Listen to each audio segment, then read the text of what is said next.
Hey learners, welcome back to Padipucast. இந்த வீடியோவில் வந்து நம்ம எதை பற்றி பார்க்க போகிறோம்னா எலக்ட்ரோலிசிஸ்.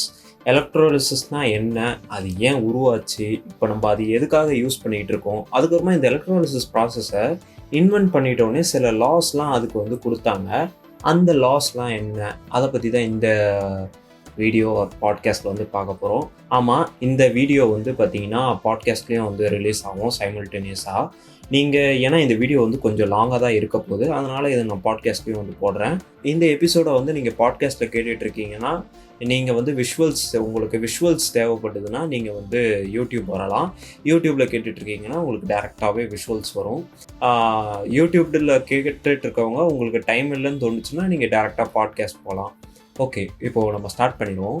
ஃபஸ்ட்டு எலக்ட்ரோலிசிஸ்னால் ஏன் உருவாச்சுன்றது பார்க்கறதுக்கு முன்னாடி எலக்ட்ரிசிட்டி எப்போ உருவாச்சுன்றதை நம்ம பார்க்கணும்.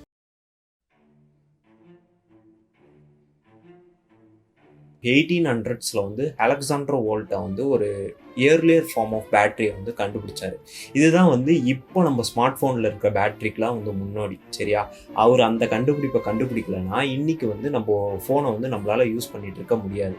ஏன்னா பேட்டரின்றது ஒரு அத்தியாவசியமான தேவையாயிடுச்சு. இப்போ நம்ம ஃபோனில் பேட்டரி வந்து இல்லைன்னா என்ன சொல்கிறது, நம்மளால் எந்த ஒர்க்கையும் வந்து ப்ரொடக்டிவாகவே பண்ண முடியல. இப்போ என் ஃபோனில் பேட்டரி இருக்கிறதால தான் நான் ரெக்கார்ட் பண்ணிகிட்டு இருக்கேன் வீடியோவை. இப்போ என் லேப்டாப்பில் சார்ஜ் இருக்கிறதால தான் இந்த வீடியோ வந்து என்னால் அப்லோட் பண்ண முடிஞ்சுது. இவ்வளோ முக்கியமான விஷயம் வந்து பார்த்திங்கன்னா பேட்டரியை வந்து கண்டுபிடிச்சிட்டோன்னே என்ன டிஃப்ரெண்ட் பேராமீட்டர்ஸ்லாம் வந்து உருவாக ஆரம்பிச்சிது. அதாவது current, voltage, potential difference, electric density, current density, இதெல்லாம் வந்து உருவாக ஆரம்பிச்சிது. சரியா, இப்போ நம்ம இதுக்குள்ளே டீப்பாக போகிறதில்ல. உங்களுக்கு இதில் டீப்பாக வேணுனாலும் நான் இதுக்கு ஷார்ட்ஸ் வந்து போட்டிருக்கேன், அதை வந்து பார்த்துக்கோங்க. இப்போ வந்து நம்ம எலக்ட்ரோலிசிஸ் ப்ராசஸ்க்கு வந்து போவோம். ஃபஸ்ட்டு வந்து பேட்டரியை கண்டுபிடிச்சிட்டாரு அலெக்சாண்டர் வோல்ட்டா. இப்போ வந்து பேட்டரியை வந்து கண்டுபிடிச்சிட்டோன்னே ஒரு conductive material, poor conductive material, good conductors, bad கண்டக்டர்ஸ்ன்ற ரெண்டு பிரிவு வந்து உருவாகுது. அதாவது இப்போ நான் ஒரு பொருள் மேலே என்னோட கரண்ட்டை வந்து, அதாவது என்னோட எலக்ட்ரிசிட்டியை வந்து நான் செலுத்தினேன்னா, அது மூலமாக பாஸ் ஆச்சுன்னா, அந்த எலக்ட்ரிசிட்டி அது மூலமாக பாஸ் ஆச்சுன்னா அது வந்து ஒரு குட் கண்டக்டர்னு சொல்லுவோம். இப்போ அந்த பொருளால் வந்து எலக்ட்ரிசிட்டியை பாஸ் பண்ண முடியலன்னா அதை வந்து நம்ம வந்து இன்சுலேட்டர் சொல்லுவோம், இல்லைன்னா போர் கண்டக்டர்னு சொல்லுவோம். இப்போ ஒரு முக்கியமான விஷயம், நம்ம எந்த பொருளுமே வந்து இன்சுலேட்டர்னு சொல்ல முடியாது. அதால் எலக்ட்ரிசிட்டியை வந்து பாஸ் பண்ண முடியாதுன்னா நம்மளால சொல்ல முடியாது. இப்போ வந்து உங்களுக்கே தெரியும், மரத்தினால வந்து எலக்ட்ரிசிட்டியெல்லாம் பாஸ் பண்ண முடியாது. ஆனால் இப்போ ஒரு மின்னல் அடிச்சதுன்னு வைங்களேன், அது வந்து அந்த மரத்தில் பட்டுதுன்னா, ஒரு மின்னல் வந்து ஒரு 1000 கிலோவாட், ஒரு பில்லியன் கிலோவாட்டில் வந்து இப்போ ஒரு மரத்தை அடிச்சதுன்னு வைங்க, கண்டிப்பாக அந்த மரம் வந்து எலக்ட்ரிசிட்டியை பாஸ் பண்ண தான் செய்யும் பூமி உள்ள. அதனால தான் நீங்கள் வந்து ஒரு பொருளை வந்து இன்சுலேட்டர்னு சொல்லவே முடியாது. ஏன்னா கரண்ட் அதிகமாக தந்தோன்னா அது கூட கரண்ட் வந்து பாஸ் தான் பண்ணும். அதனால் அது இன்சுலேட்டருன்றதை வந்து நம்மளால் 100% சொல்ல முடியாது. இதனால தான் வந்து நம்ம வந்து குட் கண்டக்டர்ஸ், போர் கண்டக்டர்ஸ்ன்னு வச்சுப்போம். இப்போ ஒரு மெட்டலில் வந்து கரண்ட்டை பாஸ் பண்ணுறாங்க, அது வந்து அது வழியாக பாஸ் ஆகிட்டு போகுது. அதுக்கப்புறமா ஒரு ரப்பரில் பாஸ் பண்ணுறாங்க, அதனால் அவ்வளோவா பாஸ் பண்ண முடியல கரண்ட்டை. இப்போ இந்த மெட்டீரியல்ஸ்லாம் வந்து பார்த்திங்கன்னா சாலிட், அதாவது ஒரு திடமான பொருள். இப்போ இந்த எலக்ட்ரிசிட்டியை வந்து லிக்விட்ஸில் பாஸ் பண்ணும்போது உருவான கான்செப்ட் தான் பார்த்திங்கன்னா chemical effect of electric current. அதாவது இப்போ நம்ம ஒரு கரண்ட்டை தண்ணியில் விடும்போது அங்கே வந்து ஒரு கெமிக்கல் எஃபெக்ட் வந்து உருவாகுன்றதை வந்து சொல்கிறாங்க. இதை ஃபஸ்ட்டு டிடெக்ட் பண்ணது யாருன்னு பார்த்தீங்கன்னா வில்லியம் நிக்கல்சன் அண்ட் ஆண்டனியோ கார்லேஸ்.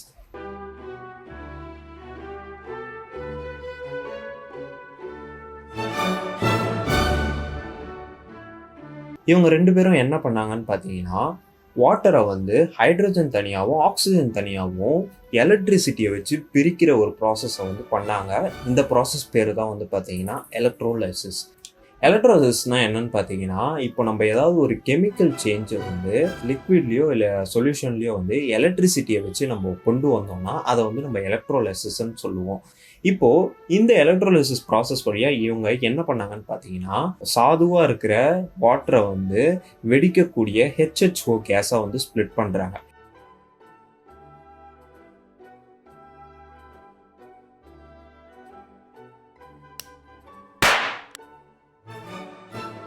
இதோட சீரியஸ்னஸ் புரியும்னு நினைக்கிறேன். இதை வந்து வீட்டில் வந்து ட்ரை பண்ணாதீங்க.